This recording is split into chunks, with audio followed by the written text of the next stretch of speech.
একজন বুদ্ধিমান শিক্ষক ক্লাসরুমে এসে ছাত্রদের বললেন, আজ কোনো পড়াশোনা নাই, আজ একটা গেম হবে। ছাত্ররা তো বেজায় খুশি, বলল, কী গেম স্যার? স্যার বললেন, দাঁড়া আসছি, বলে প্রচুর বেলুন নিয়ে এলেন। বেলুনের মধ্যে তার প্রত্যেকটা ছাত্রের নাম লেখা আছে। ছাত্ররা অবাক হয়ে দেখছে, ভাবলো আজ তো কারোর বার্থডেও না, তো স্যার কেন এরম বেলুন এনেছেন? তারপর স্যার বললেন, এই বেলুনগুলো উল্টোপাল্টা করে সব ছড়িয়ে দে, তারপর 5 মিনিটের মধ্যে তোদের নামের বেলুনগুলো তোরা খুঁজে বের করে হাতে নিয়ে দাঁড়া। আমি প্রত্যেকের হাতে দেখতে চাই তার নিজের নাম লেখা বেলুন। 5 মিনিট কেটে যায়।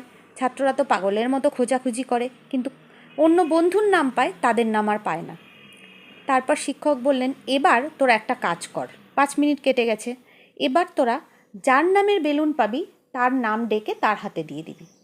তো ওরা তাড়াতাড়ি করে সেই রকম করতে লাগলো। 2 মিনিটের মধ্যে সবাই সবার বেলুন পেয়ে গেল এবং হাতে নিয়ে দাঁড়িয়ে স্যারকে বলল। স্যার বললে, এবার বেঞ্চে বস। বসার পর স্যার বললেন, আমাদের লাইফও ঠিক এরকম।